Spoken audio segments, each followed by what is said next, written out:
Olá, sejam todos e todas muito bem-vindos e bem-vindas. Eu sou Beto Ramos e esse é o programa Café com Espiritismo.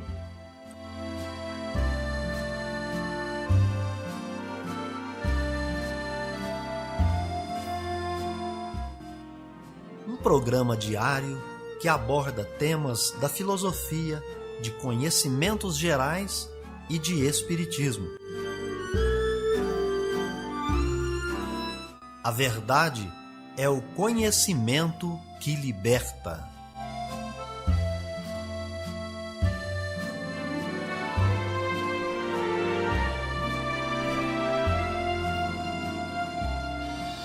Olá pessoal, bom dia. Hoje é quarta-feira e está no ar Café com Espiritismo. Notícias, informações, dicas importantes e mensagens você acompanha só aqui no Café com Espiritismo. E nós já trazemos para vocês as efemérides, os fatos históricos, as personalidades e o dia na história.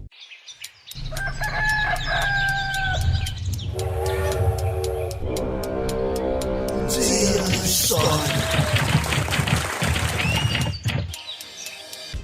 O dia 27 de outubro é a data que marca o nascimento do cartunista paulista Maurício de Souza, e é nessa ocasião que nasce o político e ex-presidente mais amado do Brasil, da cidade de Pernambuco, o Luiz Inácio da Silva, Lula. 27 de outubro é o Dia Mundial do Patrimônio Audiovisual, comemoração instituída pela Unesco para marcar a data de aprovação de uma recomendação sobre a salvaguarda e conservação das imagens em movimento, que se deu na 21ª reunião da própria Unesco em 27 de outubro de 1980. Notícias do Brasil e do mundo é aqui no Café com Jornal. De acordo com a assessoria de imprensa da Prefeitura de Belém, a exploração torácica a que o prefeito Edmilson Rodrigues, de 64 anos, foi submetido na manhã desta segunda-feira, foi concluída com sucesso.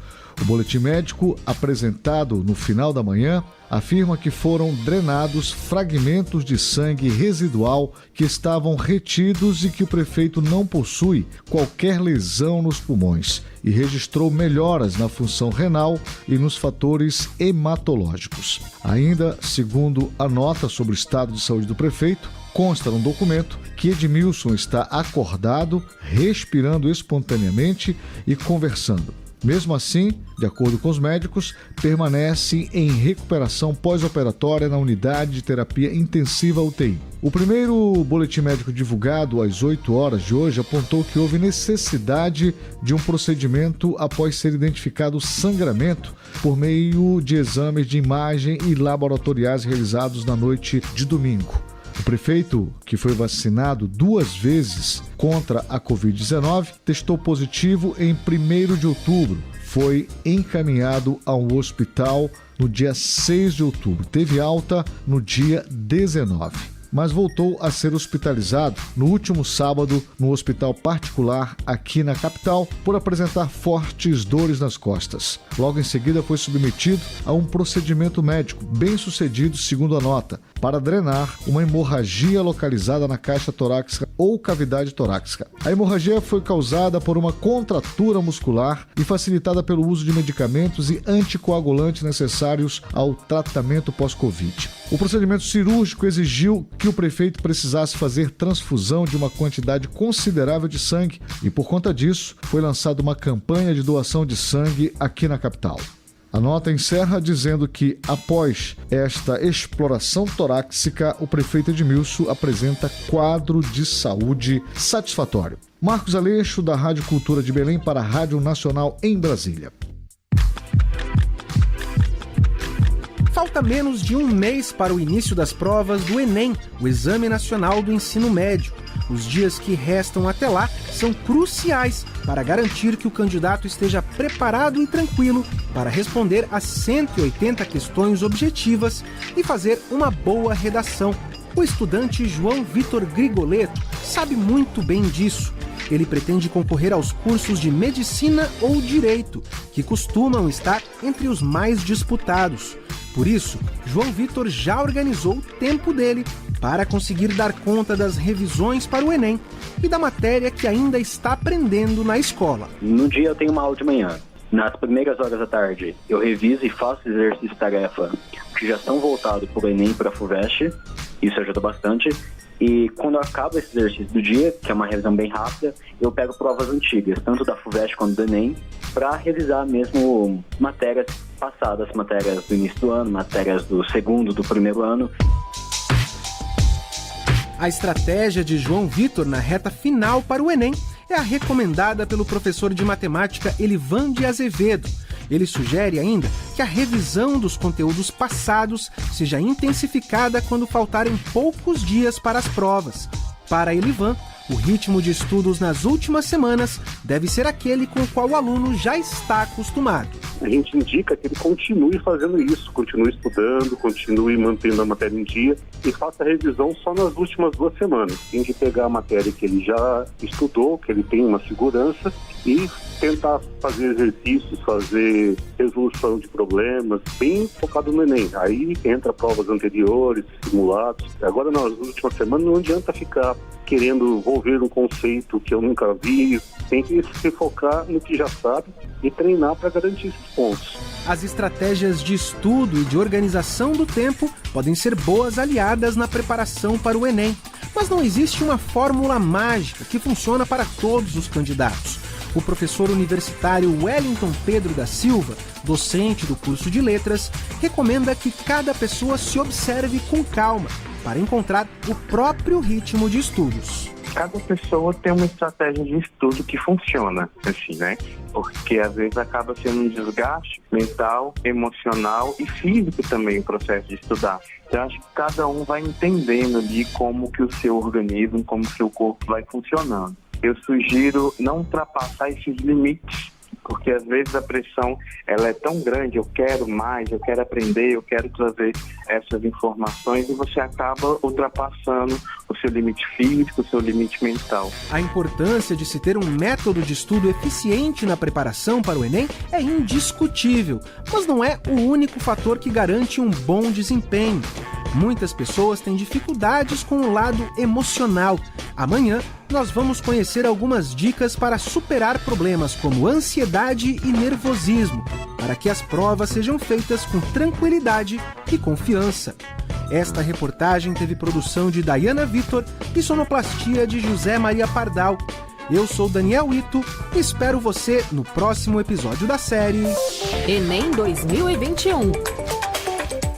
O estado de São Paulo registrou nesse domingo o menor número de pessoas hospitalizadas por Covid-19 desde o dia 2 de abril de 2020. Atualmente, 3.509 pacientes estão hospitalizados no estado, sendo 1.677 em UTIs e 1.832 em leitos clínicos. A taxa de ocupação de UTIs está em 27,5% no estado. Além disso, 4 hospitais referências do estado na região de Bauru, Araraquara no interior, além da Baixada Santista no litoral e Grande São Paulo não registram novas internações há pelo menos 10 dias. 5 estados brasileiros não registraram óbitos por Covid nesse domingo, de acordo com informações do Ministério da Saúde e do Conselho Nacional de Secretarias de Saúde, o CONAS. São eles Rio de Janeiro, Rondônia, Amazonas, Amapá e Acre.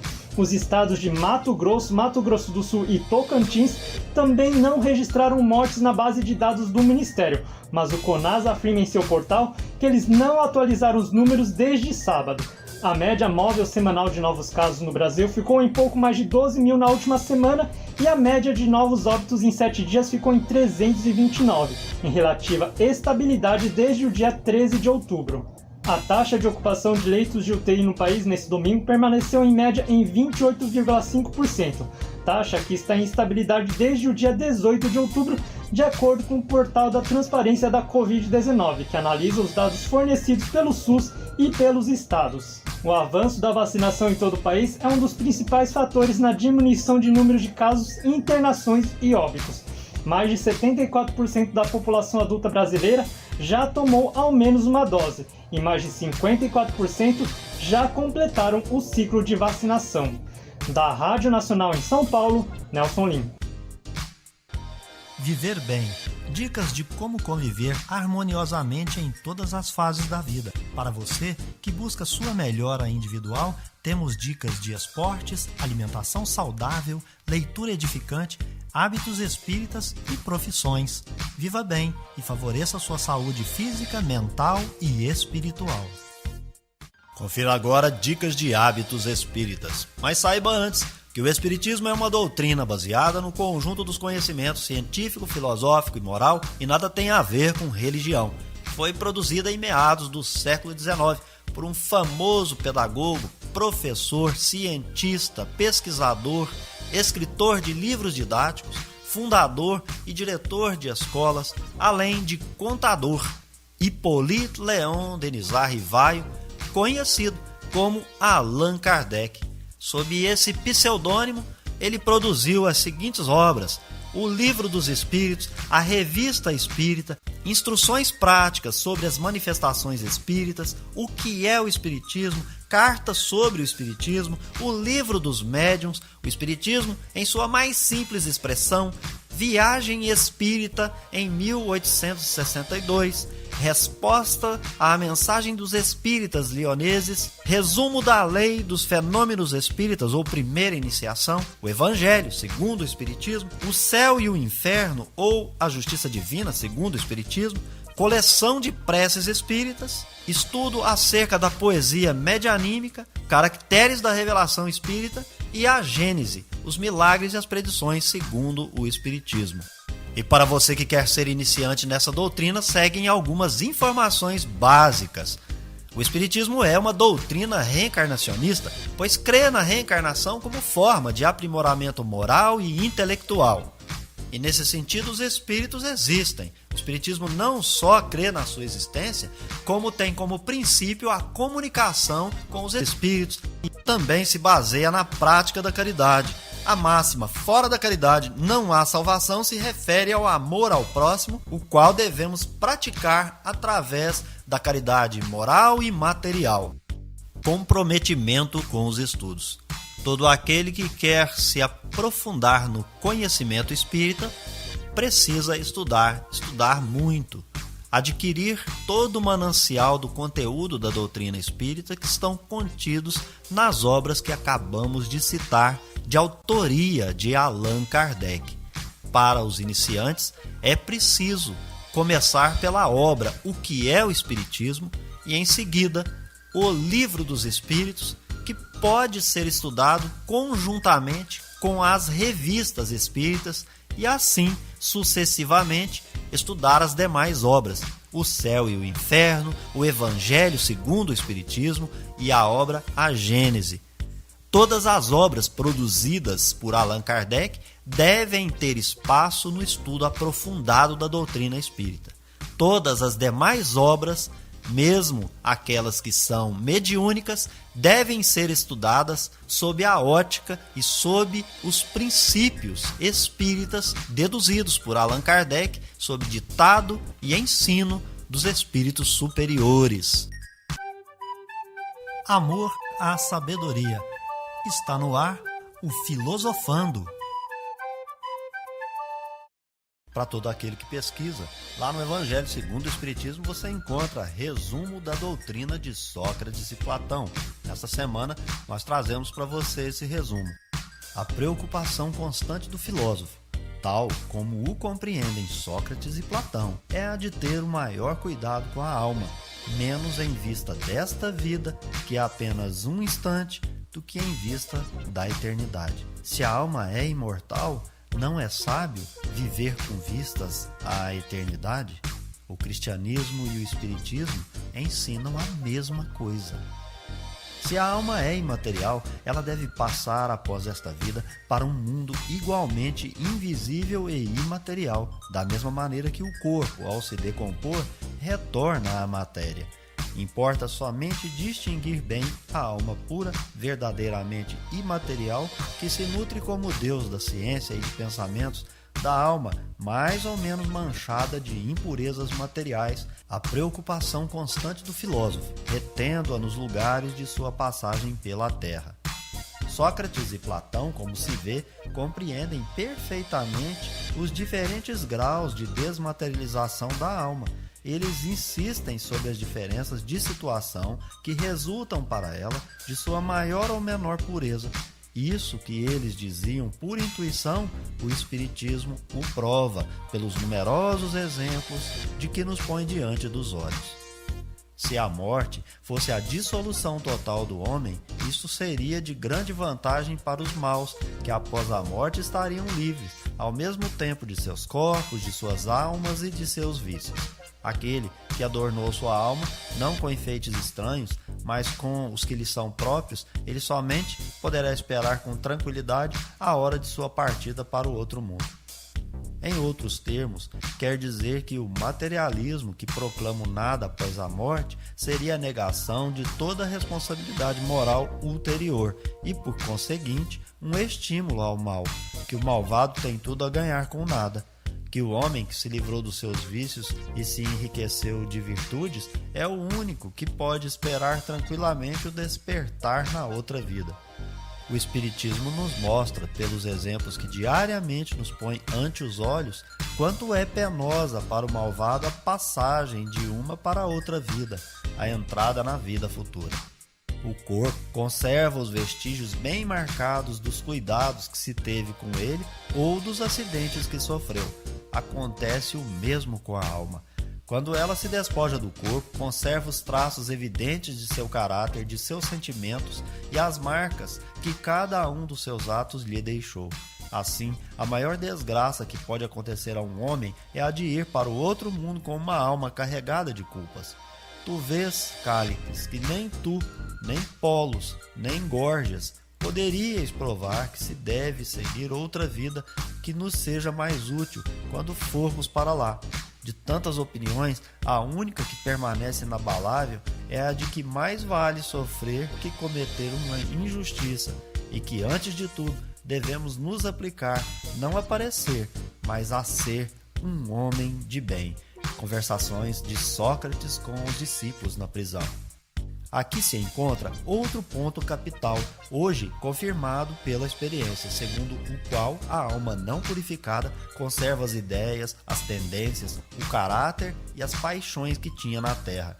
Esta máxima, mais vale sofrer do que cometer uma injustiça, não é inteiramente cristã. É o mesmo pensamento que Jesus exprime por essa figura. Se alguém te bater numa face, oferece-lhe a outra. Café com Espiritismo. É hora da mensagem espírita. A melancolia. Sabeis por que uma vaga tristeza se apodera por vezes de vossos corações e vos faz sentir a vida tão amarga? É o vosso espírito que aspira à felicidade e à liberdade, mas ligado ao corpo que lhe serve de prisão, se cansa em vãos esforços para escapar.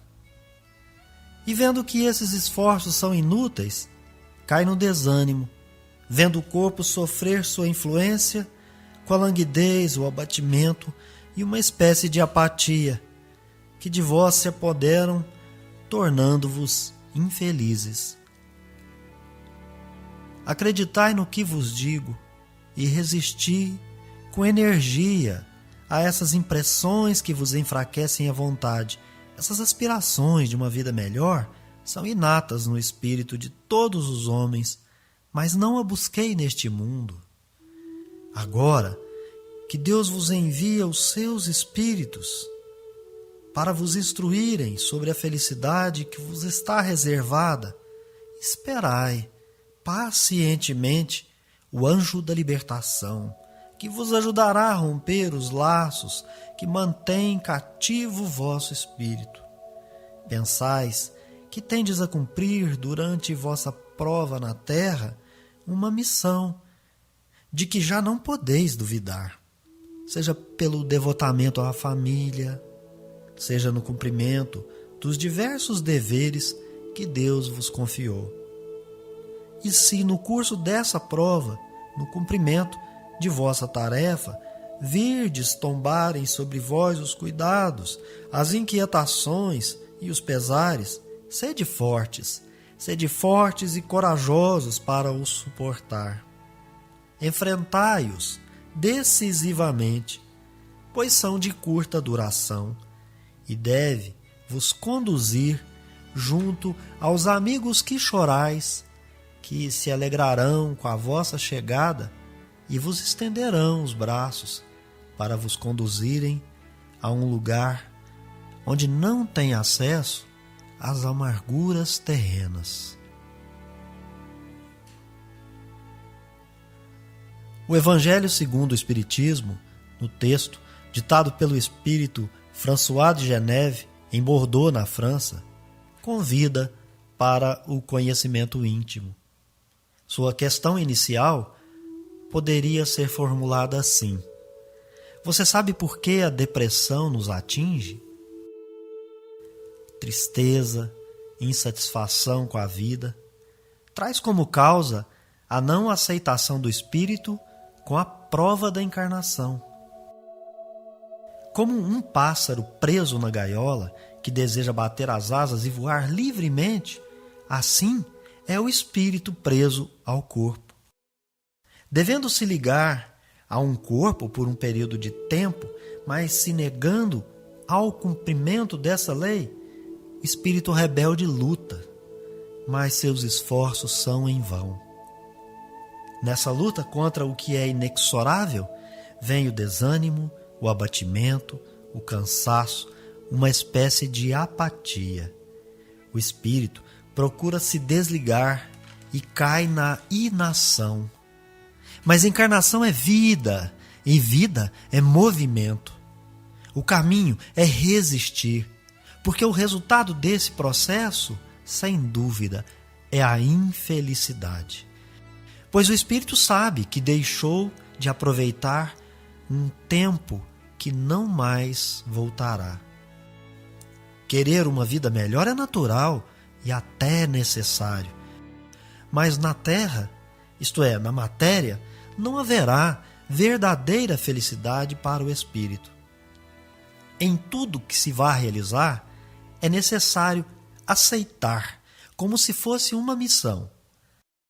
Quando chegarem as inquietações, coisas naturais para os espíritos em progresso, é preciso reunir coragem e força interior, enfrentando toda situação com decisão. O trabalho, nesse caso, faz parecer que o tempo esteja mais rápido e a vida mais curta. A inércia não traz bons resultados. No mundo dos espíritos, há uma grande torcida de muitos deles por nós. Eles nos aguardam com alegria. Lá não há sofrimento para quem não sofreu com antecedência. É isso então, pessoal. Se inscreva no nosso canal, deixe sua impressão em comentário. Um forte abraço e até o próximo Café com Espiritismo. Fui! Este foi o nosso programa Café com Espiritismo. Um oferecimento de Instituto Revelare. Se inscreva em nosso canal, acione o sino das notificações e se torne membro para apoiar os projetos. Nós nos encontramos no próximo episódio.